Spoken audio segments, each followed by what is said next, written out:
Alhamdulillahirabbil alamin. Wassalatu wassalamu ala asyrafil anbiya'i wal mursalin wa ala alihi wassahbihi ajma'in. Bapak Ibu yang saya muliakan, dalam sebuah hadis riwayat Imam Abu Daud dari Abu Sa'id diceritakan bahwa Nabi Shallallahu Alaihi Wasallam pernah sedang melakukan sholat, lalu beliau melepaskan kedua sandalnya. Melihat itu, maka para sahabat yang menjadi makmum serta-merta melepaskan juga sandal-sandal mereka. Setelah selesai sholat, maka Nabi membalikkan badannya ke arah jamaah dan bertanya, "Kenapa tadi kalian melepaskan sandal-sandal kalian?" Para sahabat menjawab, "Kami melihat Anda melepaskan sandal, maka kami pun melepaskan sandal-sandal kami." Lalu Nabi bersabda, "Tadi ketika sholat,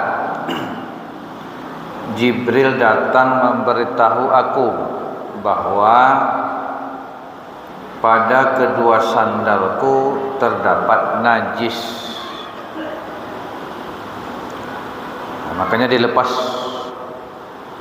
Lalu Nabi melanjutkan, "Jika salah seorang di antara kalian mendatangi masjid, maka hendaklah membalikkan sandalnya, lalu memperhatikan. Jika dia melihat ada najis, hendaklah dia gosok-gosokkan ke tanah, kemudian silahkan sholat dengan memakai sandal itu." Bapak Ibu yang saya muliakan, ada beberapa ketentuan hukum yang terdapat dalam hadis ini. Pertama, kita boleh sholat pakai sandal, pakai sepatu boleh, pakai kaos kaki boleh. Apalagi zaman Nabi, masjidnya tidak seperti kita yang pakai marmer, pakai keramik, pakai sajadah kayak gini. Waktu itu kan masih pasir, kerikil, jadi boleh. Itu yang pertama. Yang kedua, kita tidak boleh sholat dengan membawa najis, baik pada pakaian kita seperti sandal, baju, sarung, songkok, kopiah, tidak boleh. Begitu juga pada badan kita, melekat najis tidak boleh. Pada tempat seperti sajadah tidak boleh ada najis. Karena salah satu syarat sah sholat itu bebasnya badan, pakaian, tempat dari najis. Nah, karena itu harus dibersihkan dulu. Nah, itu yang kedua. Yang ketiga, salah satu media alat untuk membersihkan najis itu tanah.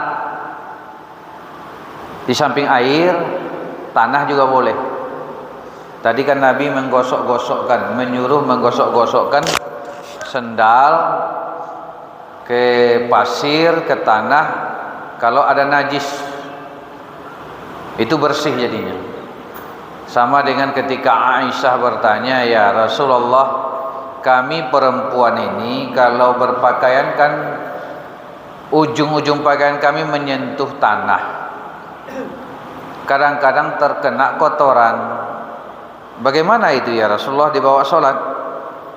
Kata Nabi, tanah-tanah yang mengenai baju itu setelah dia terkena najis akan membersihkannya. Nah, gitu ya. Dia terkena najis, kemudian masih terbawa-bawa, kena tanah-tanah berikutnya, itu yang akan membersihkan. najis tadi. Tiga. Yang keempat, kalau kita sadari adanya najis itu setelah sholat berlangsung atau setelah selesai sholat, bagaimana hukumnya? Kalau kita tahu bahwa najis itu seperti darah, tahi, menempel ketika sedang sholat berlangsung, maka bersihkanlah seperti Nabi tadi dibuangnya sendalnya sehingga bersih kan gitu, dilepaskannya sendalnya. Jadi kalau masih bisa kita bersihkan najis itu, maka boleh tetap berlangsung sholat. Jadi umpamanya di sini ada darah menempel, kita buang, atau songkok kita ada bau pipis ya, kita lepaskan, dah bersih itu, lanjutkan sholat. Nah, bagaimana dengan sholat yang kita kerjakan? Taruhlah 2 rakaat baru tahu, ke sholat kita 4 rakaat, 2 rakaat sholat yang kita membawa najis tadi tidak masalah, dimaafkan.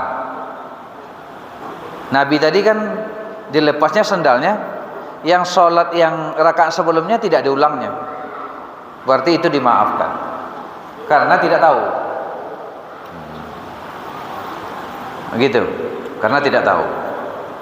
Bagaimana kalau kita tahu nih, ini ada tahi di baju kita, kita ada lagi sholat, kalau dibuka terbuka aurat, gitu kan? Tidak mungkin diambil air, prosesnya lama pula, bergerak-gerak macam-macam. Di sini ada 2 pendapat. Pendapat pertama, mayoritas ulama sah sholatnya, lanjutkan saja dengan najis itu, karena itu lebih kecil mudaratnya daripada membatalkan, menggugurkan sholat kita, meruntuhkan sholat kita itu. Tapi ada pendapat Syafi'i dan Imam Ahmad, sholatnya mesti diulang lagi. Jadi ada 2 pilihan. Kalau mayoritas ulama berpendapat disadari tapi tidak ada cara untuk melepaskannya kecuali dengan membuka aurat, membatalkan sholat, lanjut sajalah, itu darurat. Kemudian berikutnya, keterangan berikutnya, bagaimana kalau kita tahu setelah sholat selesai, ini pakaian kita ini kena najis, ya kena najis, tahu kita, tapi ketika akan melaksanakan sholat lupa, sholat dilangsungkan, setelah selesai sholat baru tahu ini pakaian kena najis, gitu. Nah, ini sama dengan pendapat ulama tadi. Mayoritas ulama berpendapat sholat itu sah, tidak perlu diulang, karena kita tidak tahu, kita tidak dihukum karena tidak tahu. Nah, tapi pendapat Imam Syafi'i dan Imam Ahmad tadi, sholat sebaiknya diulang. Tapi ada 2 pilihan tadi, apapun pilihannya ada ulama yang membolehkan. Nah, itulah kira-kira kandungan dari hadis ini. Mudah-mudahan ini bermanfaat bagi kita. Banyak maaf dan terima kasih. Assalamualaikum warahmatullahi wabarakatuh.